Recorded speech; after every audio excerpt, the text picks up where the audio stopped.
Thank you, Paula. Distinguished panelists, distinguished participants, I am pleased to share UNDP's perspectives on its experiences and lessons in responding to COVID, particularly focus on the lessons from the recovery process.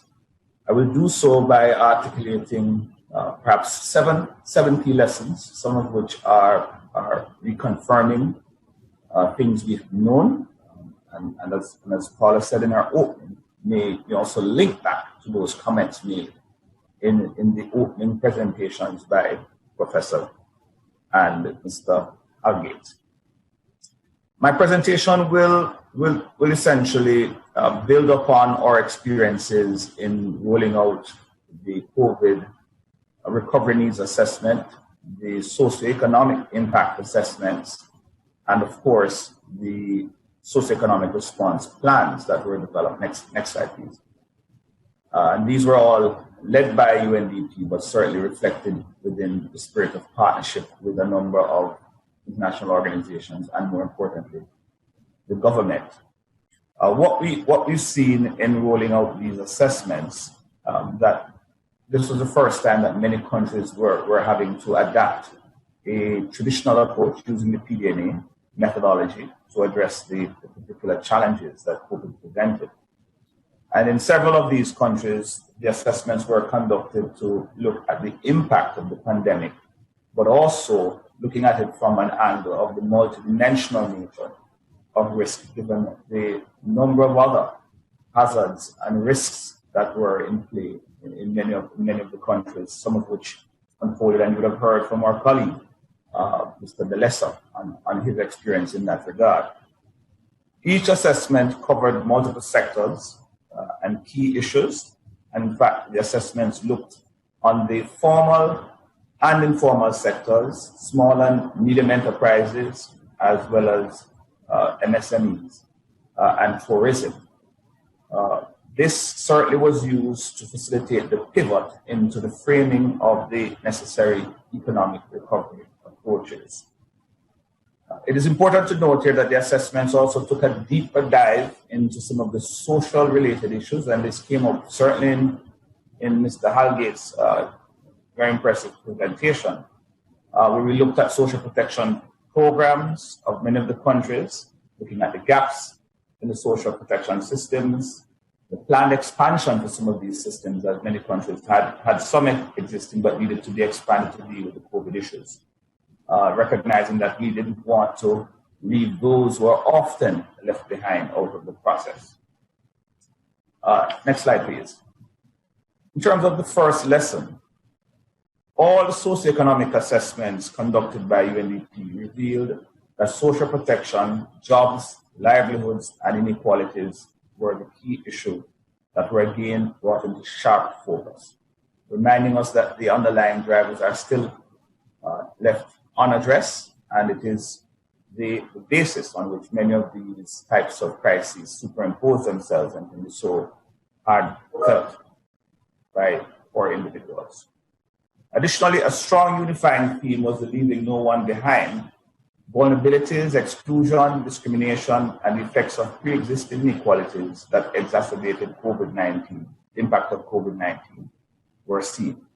Each assessment delved into the impact on vulnerable people, people with disabilities, women, migrants, refugees, as well as people who were incarcerated. We found that women were disproportionately affected by COVID-19. Women's jobs are 1.8 more times vulnerable than men's jobs, according to McKinsey and Company. And of course, this was brought out certainly when we looked at the sectors that were hardest hit by this event. Women, as you know, are largely employed within the accommodation and food sectors. And of course, they face the burden of unpaid care. The data also showed that violence against women and girls intensified during the period of lockdown brought on by the pandemic. Violent partners used confinement to further exercise control, while women were confined in homes and had fewer opportunities for exiting. So, colleagues, again, As we've seen in many other types of disasters, women have been disproportionately affected by this particular pandemic. It is felt that over 100 million people will be forced into extreme poverty at the end of 2020. Of course, we will have an opportunity to confirm that. This comes out of a report from UNDP in 2020. Next slide. This is just, again, underscoring a comment made by the keynote speakers. Here you will see in South Africa the fact that the poorest provinces were hardest hit by this pandemic. And you were able to look through to see the numbers there in terms of what poverty levels existed, the state of food insecurity, income loss, and how this really led to a significant impact in South Africa, one of the countries in which we provided the assessments. Next slide. Our second lesson, there was a big recognition of the pre-existing vulnerabilities and risks that contributed to devastating impacts of the pandemic. Therefore, risk cannot be treated in isolation. A multi-sectoral, multidimensional, and potentially a systems approach will be required to better understand risk, the interaction of risk, in order to reduce present and future risk. And I've shared with you a nice graphic there of this input data. Next slide, please. Lesson 3, and this looks at the fluid nature of COVID-19. We often talk about the protracted nature of crisis. This certainly has been one of those events that have been protracted, unlike traditional disaster events, which are episode. This is ongoing. And the COVID recovery needs assessment are providing us only a snapshot in time, noting that the crisis is protracted and that the impact will continue to evolve over the numerous waves and adjustments governments have to make. Hence, the assessments will need to be revisited as countries face these different waves or surges. An example, in the case of South Africa, after the second virus variant, borders are closed and measures to contain the virus means that response is again on the top of the agenda of the government and neighboring countries. Recovery will therefore be slow. This implies a greater investment in early warning, preparedness for response, and preparedness for recovery, with systems, institutions, human resources, and flexible finances to support a circular nature of managing this response and recovery. Each recovery provides an opportunity for strengthening disaster resilience. The case for investing in disaster mitigation is made clear. Next. Again, lesson 4. The case of regional interdependencies were being observed here.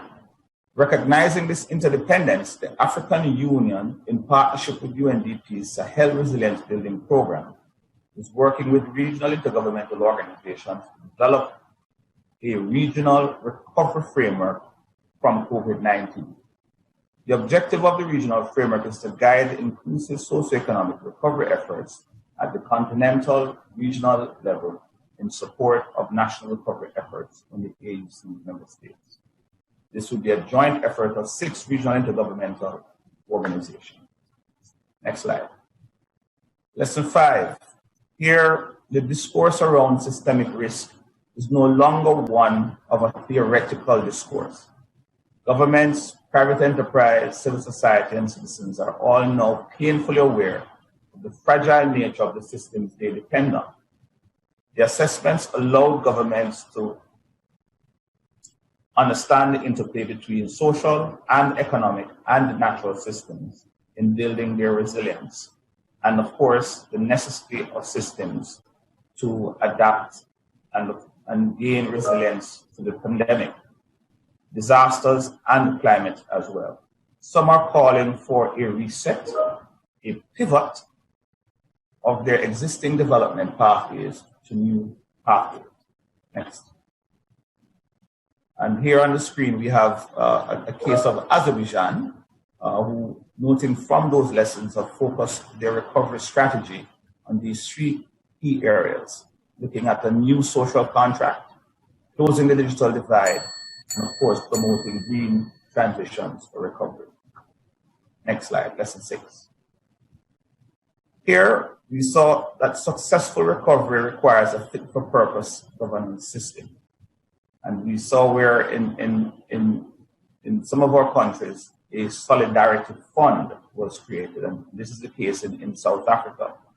The fund was designed as a rapid response vehicle to mobilize South Africa in the fight against COVID-19 and the resulting health and humanitarian and social consequences, having received in excess of 3 billion rand in the form of donation.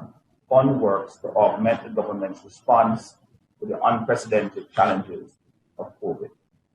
Colleagues, recovery efforts require an all-of-society approach with coordinated and complementary actions across sectors and stakeholder groups, going beyond disaster management institutions to sectoral ministries and agencies, as well as non-state actors such as academia, civil society, and the private sector. It requires diverse financing arrangements that help to sustain long-term recovery. My final lesson, lesson 7. Countries, next slide please.